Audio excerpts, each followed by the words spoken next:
Hello and welcome. I'm Joe Martin, and I'm glad you could join us for this special podcast today. We've got a timely and important conversation ahead, especially as our region faces a critical need for blood donations. Joining us today is JoAnne Griebel, the Hospital Services Coordinator at the Community Blood Bank of Northwest Pennsylvania and Western New York. JoAnne has dedicated an incredible 25 years to the blood bank, working behind the scenes to make sure hospitals in our region receive the blood products they need to save lives. JoAnne, welcome, and thank you for all you do. Joe, thank you. I appreciate you having me on. JoAnne, let's start off. Can you tell us a little bit about your role as the Hospital Services Coordinator at the Community Blood Bank and what a typical day might look like for you? Sure, no problem. So every day I talk to most of our hospitals. They send me their inventory of what they have in stock and what it looks like, if it's fresh, if it's getting closer to outdating.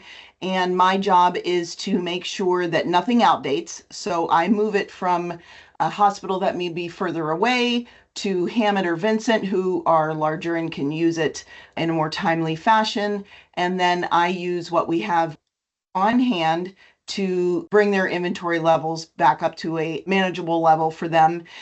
And then I also deal with the day-to-day here at the blood bank. I will answer the phone so that our technologists are not taken away from their important tasks. You could call me like the secretary of the lab. Everyone around here calls me JoAnne Line 1 because that's usually what we hear over the loudspeaker.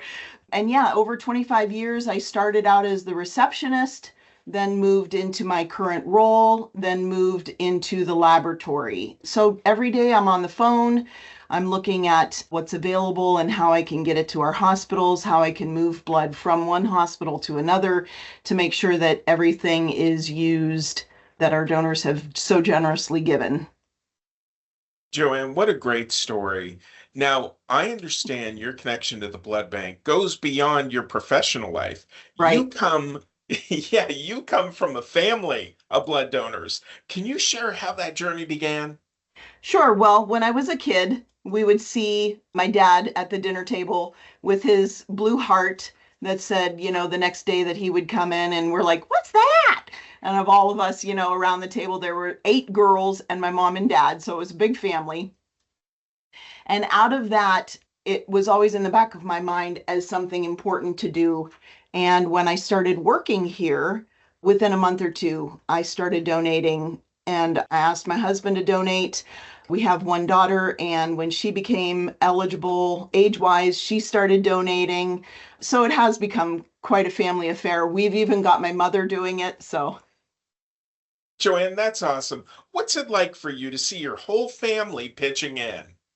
it warms my heart. I love to see when my dad would come in, I would walk out of the lab and go over, and we're a huggy, kissy family. So I'd give him a kiss and talk to him while he's sitting in the chair. And I would say to the other donors, I don't kiss all the donors, just my dad.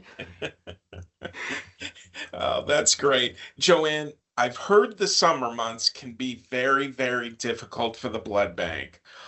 Is this a particularly tough time of year when it comes to blood supply? And can you explain why that is? Yeah, it's brutal right now. And it's not just us, it's nationwide. Everybody is experiencing a shortage. Unfortunately, the reason why is because donations go down, people are out more, they're not thinking about donating, they're in their yard, they're at the beach, they're on vacation. And then you've got, like I said, people out more. And so there's more accidents, there's more tragedies.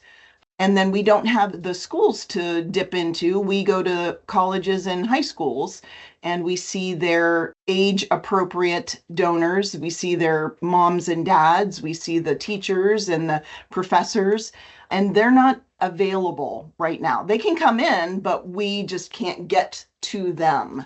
And so that makes it very difficult. The donations tend to go down, and then it's a perfect storm. JoAnne, you see the impact of low blood supplies firsthand. Now, what would you say to I know the many, many people out there who are on the fence about donating blood? Yeah. So I wouldn't have even thought about donating blood until I started working here. So I get it. But the phlebotomists that we have are superb. They are fantastic. 99% of the time, I don't even feel the needle going in my arm. You don't have to look. They'll walk you through the process. They'll make you feel comfortable. They'll sit you in the chair. They'll get you a soda if you want. It really is kind of like a feel good thing to do. Mm-hmm. Not only do you feel good because your body is going to regenerate all that red cell that you gave, but your heart's going to feel good knowing that you did something to boost the community. And then, like I said, the girls take such good care of you that you honestly feel like a rock star doing it.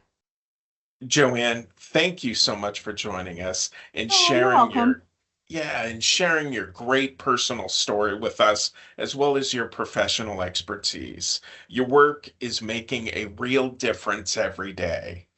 Now, to our listeners, the need for blood is urgent right now. If you've ever considered donating, or if it's been a while since your last donation, now is the perfect time. To learn more or to schedule your donation, visit forhearts.org. That's FOUR hearts.org. This has been another WPSE podcast production. Thanks for listening.